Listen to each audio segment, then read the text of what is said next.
Si nous sommes ici et pas ailleurs, c'est pour vous parler de cette demeure du 19e siècle. Elle est installée au 33 avenue de Champagne à Épernay. Depuis quelques années, elle a subi une très belle rénovation. Je vous propose donc de venir avec moi pour la visiter.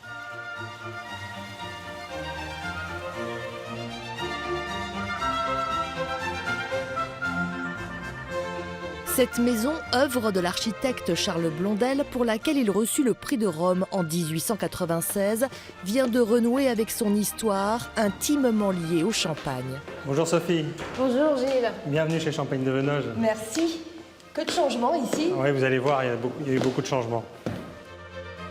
Dans les années 80, la région Champagne-Ardenne installe des bureaux dans l'hôtel particulier, initialement conçu pour Marcel Galis, président de la célèbre maison de champagne Perrier-Jouët. En 2015, la demeure est à nouveau à vendre et c'est le Champagne de Venoge qui en fait l'acquisition. On voit qu'il y a un très très grand potentiel, parce que c'est une maison extraordinaire. Les pièces, les volumes des pièces sont magnifiques.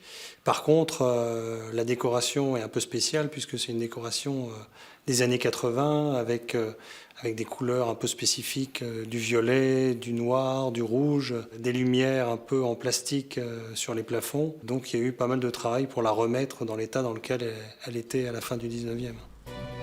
Pendant un an, le rez-de-chaussée et le premier étage de l'hôtel particulier vont pièce par pièce retrouver leur couleur d'autrefois. Ici, nous entrons dans le salon Louis XV avec un plafond typiquement de style Louis XV avec ce style un peu rococo. Également des meubles d'époque puisque cette commode est une commode Louis XV. Nous, on a mis en avant Louis XV parce que c'est Louis XV qui a autorisé en 1728 la mise en bouteille des vins de Champagne, et uniquement des vins de Champagne, ce qui a permis au Champagne d'exister, avec la première maison en 1729, puis la deuxième maison, Chanoine, en 1730. Et il l'autorise pour quelle raison? Il autorise le 25 mai 1728 la mise en bouteille des vins de Champagne, et uniquement des vins de Champagne, pour expédition en Normandie. Et on dit que Madame de Pompadour, l'une de ses maîtresses, qui est d'ailleurs ici représentée avec son buste, habitait en Normandie. Et il aurait autorisé la livraison et la mise en bouteille des vins de Champagne pour livraison en Normandie pour pouvoir justement livrer Madame de Pompadour et avoir du champagne quand il allait la voir. Après l'hommage rendu à Louis XV au salon et sur les bouteilles prestige de la maison, c'est dans la bibliothèque qu'il faut se rendre pour découvrir une collection historique.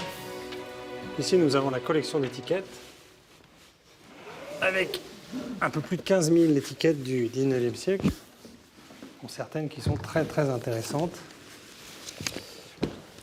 notamment celle-ci, qui est connue comme étant la première étiquette illustrée du monde du champagne, 1838, avec sur cette étiquette ovale 2 bouteilles de champagne. Alors pourquoi 2 bouteilles? Certains m'ont dit parce que 2 bouteilles valent mieux qu'une, mais on ne sait pas vraiment quelle est la raison pour laquelle il y a 2 bouteilles sur cette étiquette. Par chance, la maison de Champagne va retrouver les plans d'époque et ainsi remeubler petit à petit l'hôtel particulier en achetant dans des ventes aux enchères. Ce vitrail, signé Gruber, date de 1921. Il est classé monument historique. La restauration de l'hôtel particulier n'est pas achevée et des projets vont être prochainement mis en œuvre.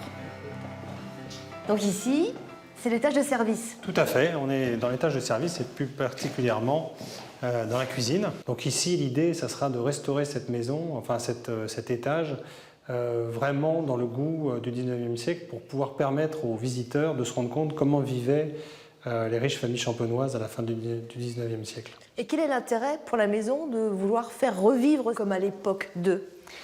Ça permet aux gens de se rendre compte que le champagne, c'est quelque chose d'historique, qui n'est pas récent et qui a une histoire. Et je trouve que pour mieux comprendre cette histoire, il faut savoir comment vivaient les gens à l'époque et pourquoi ils ont développé le champagne tel qu'on le connaît aujourd'hui. En attendant la fin des travaux, la maison est déjà ouverte aux touristes. Les visiteurs de l'avenue peuvent venir ici déguster quelques coupes de champagne. Seuls les voyageurs qui séjournent dans l'une des suites du 33 peuvent venir visiter l'hôtel particulier à l'occasion d'une visite privée. Depuis l'écurie, je vous dis à bientôt ailleurs en Champagne-Ardenne.